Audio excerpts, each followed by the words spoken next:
Welcome to the Maxwell Leadership Podcast. We're the podcast that commits ourselves to add value to you so that you will multiply value to others. Today I'm joined with Traci Morrow as we co-host an exciting lesson that John is going to talk on the value of contextual leadership. Oftentimes in leadership, the why behind the decision is as important as the decision itself. But always in leadership empowerment, the why is just as important as the what. So today, John Maxwell is going to go through contextual leadership and will identify 9 ways to give context to a leadership decision. I'm really excited because Traci and I will come back and we'll begin to live that out so that it can apply to your life and to your leadership. If you would like to download the free bonus resource for this episode, or you would like to watch this episode on YouTube, go to maxwellpodcast.com/context. Now, here is John Maxwell.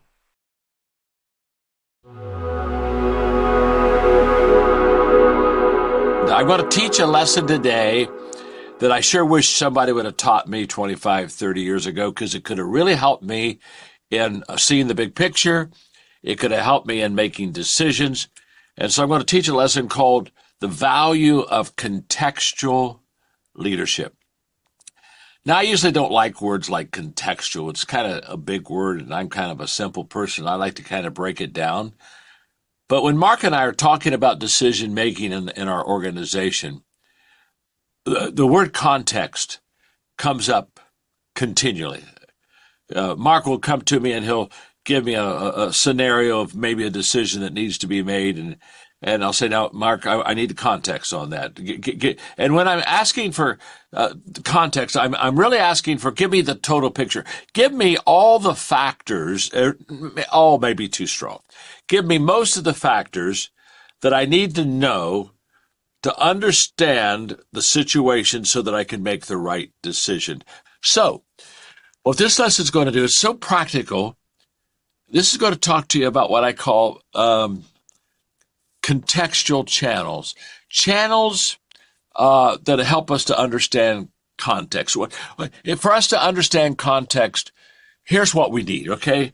Number one, there's what the first channel is, what I call just purely informative context. And it's just what it sounds like. Informative context gives you information, and it's basic information of what you and I need to see the big picture. For example, I do this weekly. I'm doing what I call pre-calls with companies, organizations that I speak for, and maybe I'm going to be there in a month, and so we have what I call a pre-call, and the pre-call is very simple. I want to know what they need from me. I already have the date and the place and the company, but okay.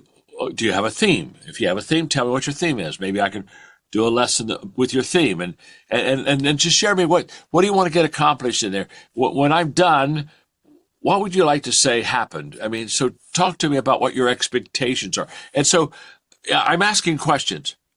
In fact, they're very surprised because if it's a 30-minute call, 20 minutes is just me asking them questions. And I got my little 4-color pen and my legal pad out, and I'm just taking little notes. Now what am I doing? I'm getting information context. To make good decisions, to give leadership and give direction, you just have to have information. So what do I need to know? That's kind of where it starts. Okay, number 2 is historical context. This is all about background. This is all about yesterday. It's not about today. You know, there's a statement that says, before you tear down a fence, find out why they put it up. Just don't go somewhere and tear down the fences. I don't like the fence. Well, go figure out why they put that up. Now, when you figure out why they put it up, historically, now that you have the background, you may go tear it down. It's okay, but you better don't tear it down until you figure out why it was put there in the first place. So now this is talking about yesterday. What do I need to know about yesterday that's going to affect the decision that I'm making today? That's very important. You got to know what went on before you. Why was the fence built? The third context is situational context. And situation now, this is okay. This, if it's handled correctly, you really bring growth to your organization. If it's handled not correctly, you can certainly bring grief. This is what is happening right now that I just need to know. Because what is happening right now is usually what's on the mind of people more than anything else. They're concerned with, well, this just happened. And so now I'm looking around, I'm saying, what do I see is happening right now? And whatever that situation is, it begins to help give me direction on how to lead. The fourth context that really helps you, or channel that you want to have, is what I would call collaborative context. That's where you sit with people and you share. Okay, you have conversations with people. And what you're doing here is you're coming together and you're asking them questions, and you're getting different perspectives and viewpoints and understandings. And so collaboration is so important in understanding how to lead and how to make decisions. Now, let me just say this. Of all my things, of all my contextual stuff that I want to bring in to my leadership life, probably collaboration is my favorite. I probably like to collaborate with people more than anything else, with our team, with our leaders. I love collaboration because it broadens my perspective. You sit down and you talk and get different viewpoints, and all of a sudden you see things a little differently. It shows my team that I value their opinion. When I bring my team together and say, let's all talk about this. What do you think we ought to be doing? Gosh, that just puts value on what their opinion is. It increases my options because you get more options when you get different perspectives. And it just helps me improve my content and grow as a communicator. Okay. Let me go to number 5, immediate context. Nick Saban, who was the coach for Alabama in college, he just retired last year. But I've watched him in games many times. If a player does something wrong on the field, when that player comes to the sideline, coach will stop coaching the sideline. He'll have one of his assistants kind of watch the team for maybe a minute, and he'll go sit down with the player. And I know what he's doing immediately. He's saying, okay, let me tell you what happened on that last play. Let me tell you why you didn't block that guy, or whatever. And he understands the value of just immediately taking care of what happened. I think sometimes, well, I was never in favor of like 6-month reviews. I know the companies have them, but I just think it's much better to say, we'll fix it now. I mean, so I tell people all the time, don't worry. I mean, if I call you in for a meeting, I'm not going to take something 6 months ago. I'm going to tell you right now what I think you did well, what you didn't do well, what I think maybe could be better to be changed. That's immediate context. Then there's the inquiring context. That's questions. That's where you remove the assumption out of leadership. Again, that's where you hear me talk about what do leaders do? They ask questions. Why do they ask questions? So they can listen, learn, and then they lead. Leaders who don't listen will eventually, because you're not listening, you'll eventually be surrounded by people who have nothing to say. Why do they have nothing to say? Because you don't listen.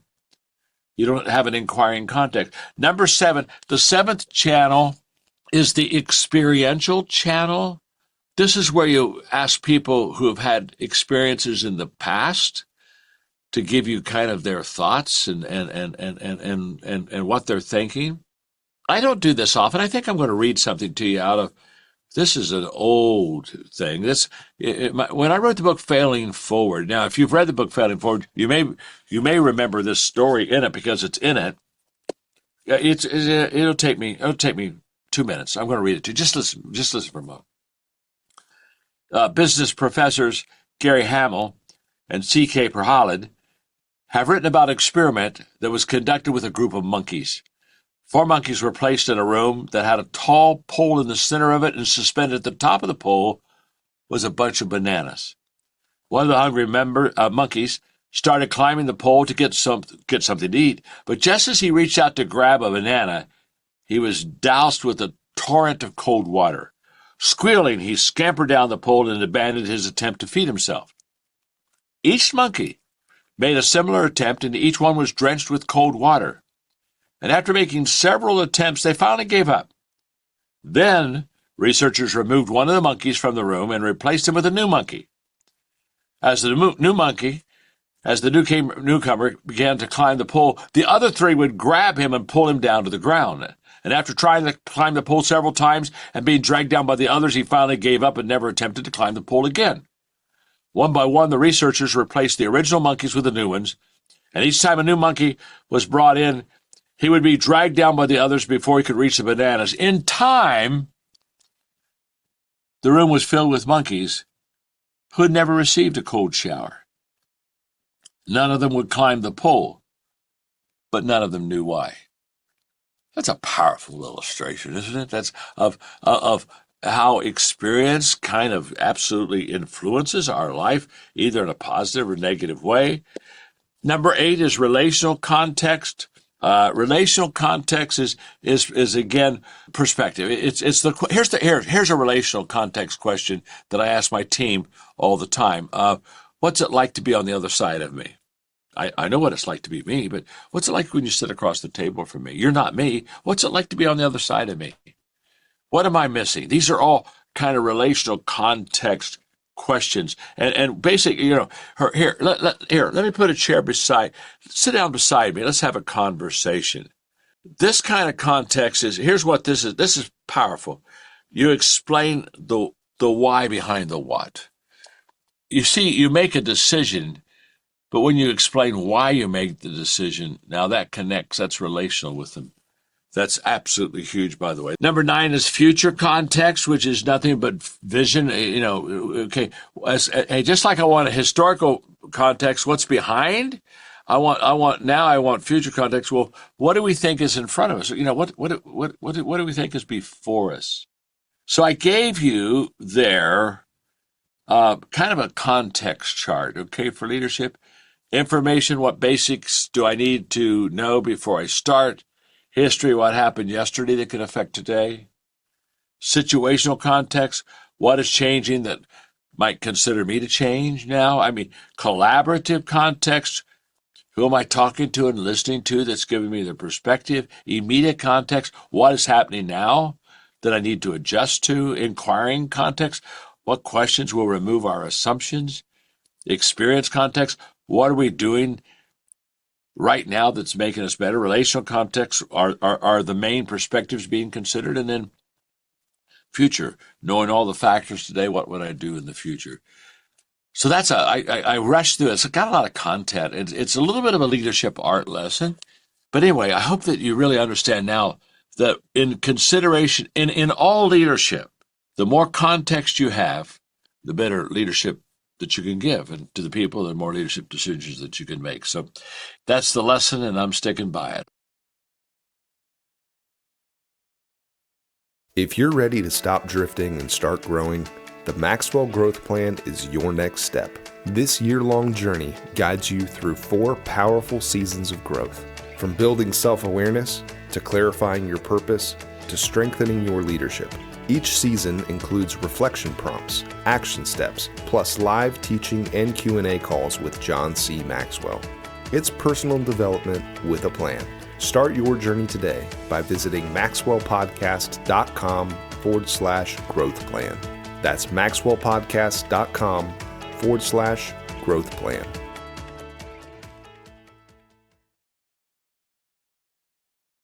Hey, welcome back, everyone. I really am excited. I've been listening to this lesson. I remember John and I discussing this lesson on a plane and just going, John, you've always helped me to understand why you make the decisions. In fact, I told John, the reason I today am able to make 97% of the decisions we make in our company without John is because he spent so many times earlier in life, earlier in my leadership, giving me context. Today, many of my leadership decisions are made by others, made by Kimberly, my executive partner, or Jake, or Jared on our leadership team. And that's because we take time on the front end to give context so that on the back end, decisions are made from a place of empowerment. So today I'm super excited. In fact, I'm reminded of Margaret Wheatley's quote that says, leadership is always dependent upon the context, but the context is established by relationships. And so, Traci, I'm excited to dig into this lesson with you today. Thanks for being with us. I'm so pleased to be here. I'm cracking up. I even wrote it down that you said 97% of the decisions that you make are because of John's influence. How did you come up with that percentage? Because I truly will go into any decision, and I, for several years, I would take decisions that I made in groups of 10, and I would literally make over 9 of the decisions without even needing John to speak into it. And so, yeah, it's truly about 3 out of every 100 that John goes, hey, I probably need to give you some more context on that right there. You're Isn't like that funny? 3%. I've got this. 3%, man. I'm doing it.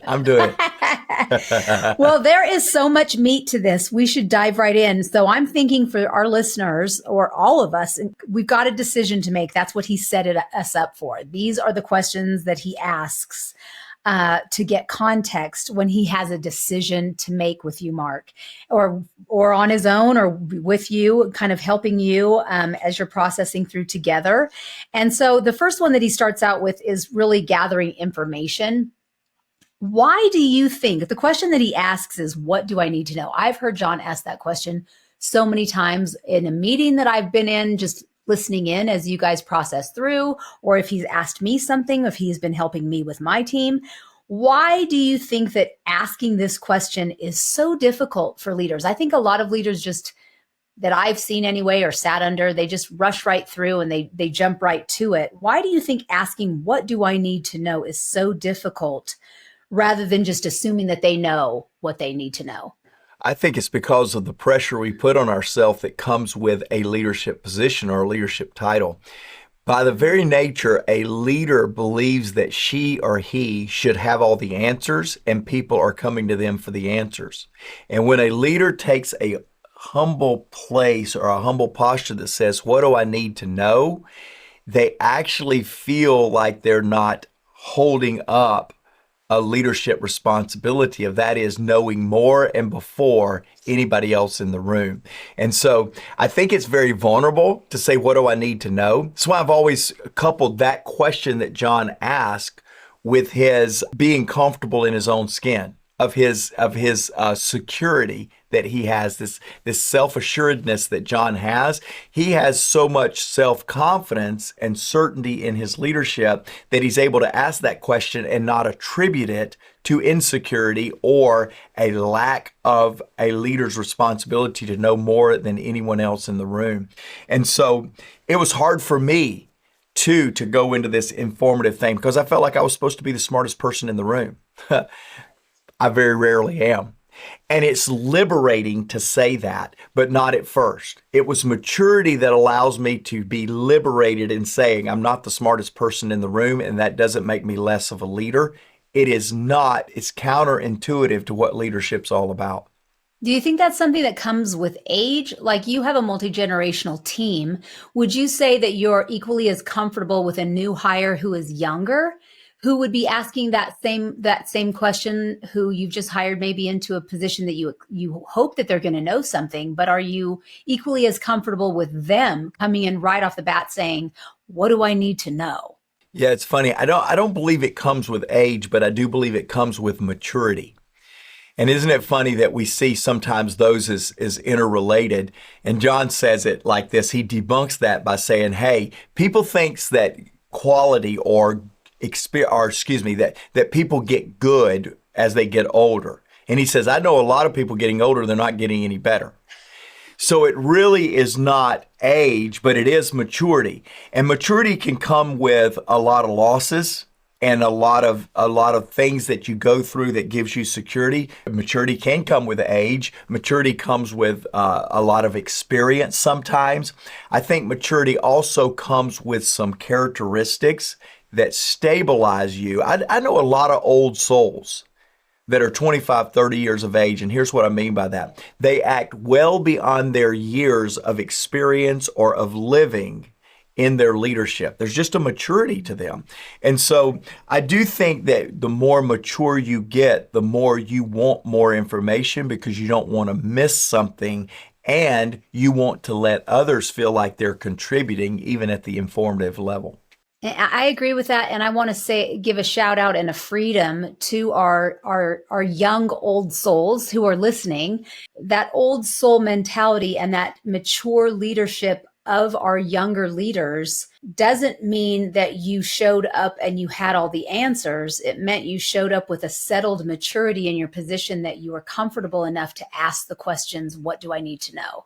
So I just want to undergird that, because if you are somebody listening in the car, or you're, in your parents' car and you're 15, 16, 17, or you're in your 20s or 30s and you're listening and this is a new thought to you, I want you to really feel settled in that, because I think that is so important to empower our leaders. Okay. So then he talks about historical, the context all about yesterday, where he talks about you don't come in and just pull down a fence before you ask what it's for. Have you ever seen this personally? I don't know if you want to take a personal story on this, but have either in your own story, or as somebody sitting under a leadership where you saw somebody come in and just pull it down. Have you ever come in to be the change right away and pull down a fence way too soon, that you would want to share a lesson that you learned, or maybe something that you've seen? Well, I've seen it a lot of times to where myself and other leaders, they feel like they've got to come in and make a mark quick. We call it, you got to get a quick win. And I agree with that. And oftentimes the way that a leader comes in to get a quick win is to debunk something that wasn't working from other people. And they go, oh, well, that's not good, I can come in. Or they use the fact that some people were a previous leader was performing at a certain level, and they can come in and up it real quick and get that instant rapport and that great credibility and that I'm the knight in shining armor running in and I'm going to throw this thing out. And it's a very real temptation, and a lot of times it's very effective. Here's what you do. All the people that were championing that and defending that and supporting that gets an instant guard up with your leadership. And I've watched too many leaders get an instant win by debunking yesterday's strategy and putting on top a better strategy, and they undermined people and therefore lost relational equity that they didn't have to lose. What we've done here at Maxwell Leadership is I have a rule by every leader that comes in at the executive level that they can change nothing, not people, not strategy, and not plans for 90 days. Because it takes 90 days for you to understand why the fence was in place in the first place. I've had so many leaders that went, man, you're holding me back. Man, there's so much that I could get done. And they really could. And there would be an instant win, but they would lose long-term credibility. And I would rather for long-term credibility in place of an instant win every single day. So that's why we do put that in place. And it's because, to your question, I've made way too many mistakes in the first 90 days. And what drove the mistake was not the win or the loss. It was the long-term credibility that I lost. That's so good. I know somebody needed to hear that. Okay, so moving forward, because we've got 9 of them, situational, he talks about asking good questions and assumptions. I've made the note that assumptions can taint this if you aren't asking great questions. And he hits on assumptions a little later, so we'll maybe jump over that unless you had something that you wanted to. Okay, no, great. I love it. I love to go to collaborative. Okay, collaborative. Yeah, because John said this was his favorite. And I think collaborative is such an important one because this can be a scary one. I think John is so great at collaboration because he's so great with people. And he has such a Midas touch almost, but also he's developed that. So I don't want to make it sound too mystical or too much like, oh, it's beyond people's reach. But it does broaden. He said it broadens his perspective and it increases options when you are collaborating with others. And so I think it would be worth it for us to spend a little time here. But I also feel like collaboration is where you really, when you are inviting other people in and asking lots of questions and getting a lot of different perspectives, that can be scary sometimes for a leader who has maybe a control issue or maybe has something where they feel like, oh man, if I open this up to the team, everybody's going to come in with their opinion.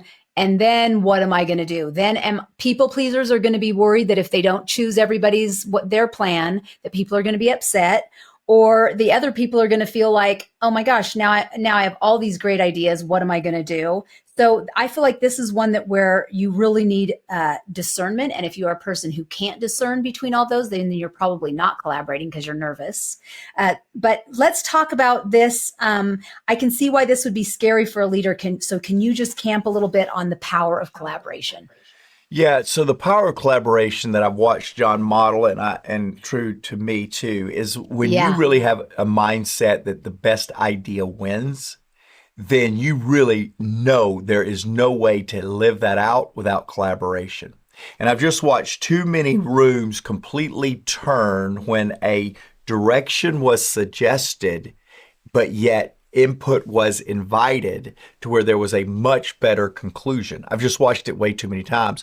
Compared to a room to where the direction is set and asked to be challenged so that we can move quickly. And you just don't get best idea because they're in there going, man, is this a hill worth dying on? Oh my gosh, this leader's already made their decision. Do I just need to wait for another day? And true collaboration from a contextual standpoint is the best way, if not the only way, for the best idea to win. Now, I think the reason that someone can be effective, and this is why John's commitment to this being one of his favorite contextual leadership traits, is because he doesn't care who gets the credit. He just cares that the team is headed in the right direction. He doesn't care if his idea wins. He just wants the best idea to win.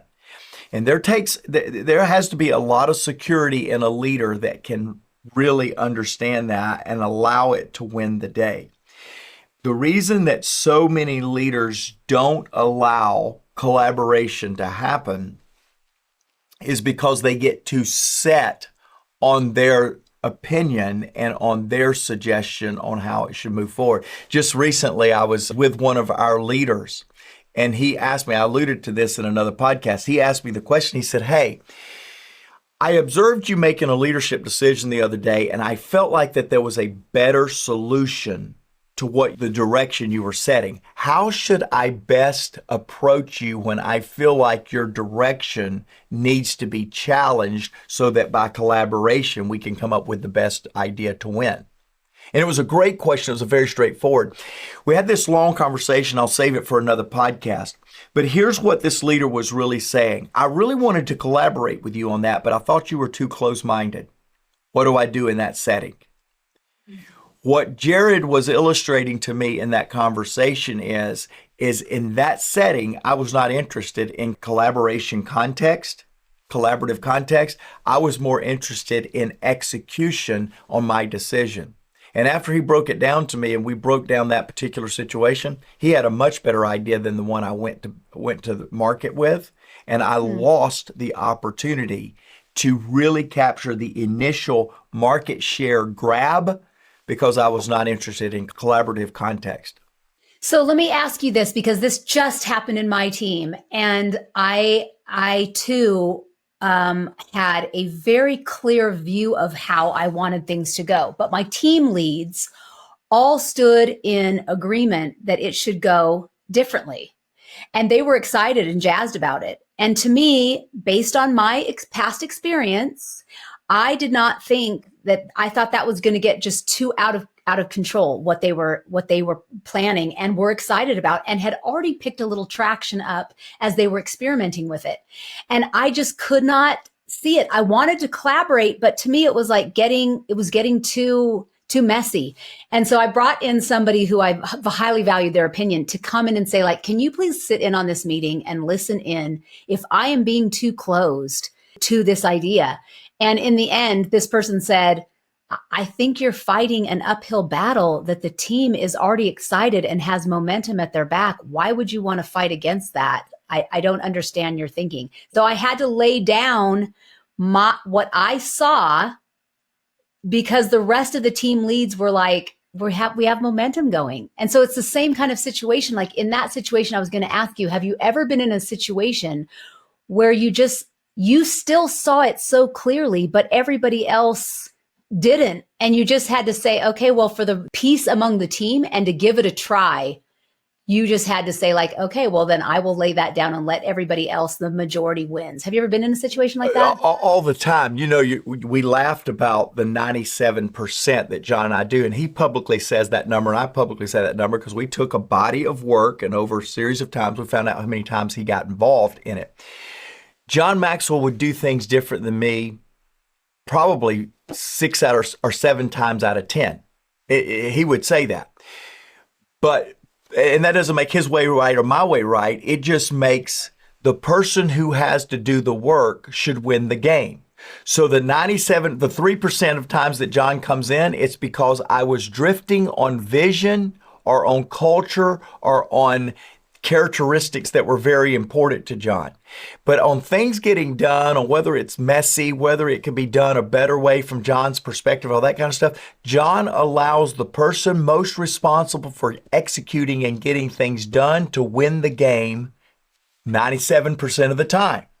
So, therefore, I don't know all of your particular situation, right, but I just left it chances are it was more stylistic or more operational in nature rather than vision in nature, and you should let the people that are most responsible win the day 97% of the time.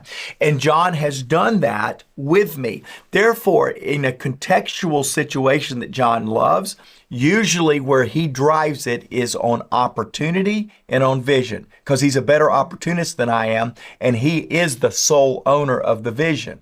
In those two areas, John wins the day in collaboration. On execution, implementation, on stylistic, I win the day 97% of the time. This is very good for me. I mean, I did it. I didn't like it. I didn't like how it felt, I should say. But I think it's important sometimes for the team to hear that it doesn't always end on. And I just kept thinking, what would John do? What would John do? And this person was like, you have to just let it go. And so I'm saying that to somebody else out there. I had to let it go. Maybe you just need to let it go to get unstuck and keep moving again. Okay, we're about out of time. So we have 5 more to go, but I just want to land on number 6 because I think removing assumption out of leadership is very important. Too many leaders, myself included in the past, and still fight against assumption, taking an assumption out of leadership. And he says, why do they ask questions? Because so they can listen, learn, and lead. And I believe that so many leaders, and I've done this myself in the past, do it exact opposite. They lead, and then they learn, and then they listen. They learn the hard way, and then they finally listen. Why do you think that we get this so backwards? And what can we do to set ourselves up to succeed so that we learn to listen, and we learn to listen so that we can learn and then take those steps in leadership?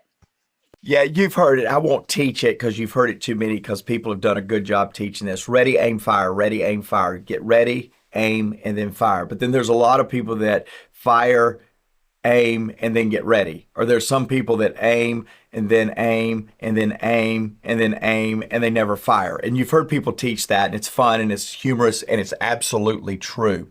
Yes. I do believe that what happens often in a leader's life is they have such a propensity to action that they lead, then they learn to make sure that they lead better, and they never listen. I mean, what's that word? That word's not in my vocabulary. A lot of leaders are like that because, again, they have a propensity to action and they're okay learning on the fly rather than learning before they activate.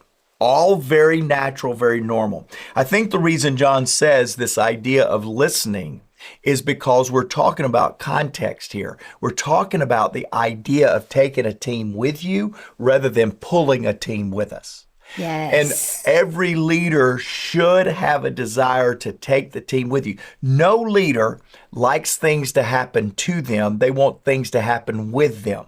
Well, guess what? The people you're leading feel the same way. They want to feel a part of the decision. They want to feel a part of the journey. They want to feel like they are going with you, not being drug with you. And so I think what John is saying here, this inquiring context allows a leader to make sure that the team, 1, feels heard, 2, feels like they're a part, and 3, feels like they are owning the outcome. So inquiring context allows you as a leader to know where your team is, but it allows your team to feel like they're a part of where we're going. I would say one thing on this, Traci, before we run out of time. In this inquiring context, often, because we talk about you remove assumption out of leadership, and John and I talked a long time about this. You want to take assumption out of leadership, but you never want to take intuition out of leadership. And sometimes leaders get confused on assumption and intuition. When I'm making an assumption, I am going to get it wrong often, and I'm going to leave collateral damage in the background. But if I numb my ability to intuitively lead from something, then that gut instinct that really serves leaders well begins to be minimized and therefore ignored, and therefore it stops being used and you lose it. I think you can lose intuition if you don't operate in it periodically. But assumptions is where there is information at my disposal, and rather than go after that information, I just assume the information and execute. And often, not only am I wrong, but I lose credibility because other people in the room that I didn't inquire contextually with knew that my assumption was wrong, and I lose credibility because I didn't take time to get context and inquire on different ways to look at it. I think that's a great thing to end on, because I want to wrap that up, because my question was going to say, can you define the two, and you ended on that. And so I want to highlight that. You talked about assumption, the difference between assumption and intuition being assumption is there's information out there, but you don't go after that information. You just act without it. And intuition is going with a leader's gut, and you know it and you go with it. It's not like there's information to be gathered necessarily. You just know and you go with that. I think that's a very helpful discernment between the two. If it's like, you know what, there is more information, I could ask a couple more questions before I do this. If there's not really a question, I think that's helpful. Thank you. That's a great ending. You're welcome. And just sort of kind of a wrap on that. I believe that an intuition still looks for context, looks for information, but can't get it, but still knows that intuitively there's something there. There's some, I need to go after this. An assumption makes the assumption that there is no more information and therefore doesn't ask. If you've got an intuitive feeling, you still want to ask, because you want to validate the intuition. If you're making an assumption, you don't want to ask because you're afraid that what you're assuming is not right. And so often people think, oh, I've got an intuition, let's go. No, you're making an assumption, so let's go. An intuition says, hey, what am I missing right here? I feel like this is the way to go, but give me some information. There's no information to have. Act with your intuition. Assumption is I'm not even going to assume there's information, and you end up going, but yet there was information all over the place that you just left on the table. Oh, that's even better, because what you're saying with assumption is you're afraid for more information. That's because exactly you want right. to make this decision. Intuition, you want more information. Keep feeding me information as I'm taking these steps. Super. Absolutely. That's so good. Excellent. Hey, Bam. Thank you so much. Hey, we had an episode recently called Become a World-Class Leader. And I'm going to include that in the show notes today because it's such a great augmentation, such a great supplement to what we're learning today. And I want to let you have that as a resource as well. Veronica gave us a incredible sort of feedback from Courage to Continue, another podcast that's incredible that we'll put in the show notes. Veronica says, so good, Mark. Comparison is a fear that's hard to get rid of. Taking a step to start is hard, but this is encouraging to take the step anyways. Veronica, you're right. You captured the spirit and the heart of that. For all of you that are out there listening and taking in our podcast, please, on your podcast player, give us a 5-star rating. Let us know that we're doing well, but also let us know what we can be doing better. We're constantly looking to improve. I believe great leaders are always improving because everyone deserves to be led well.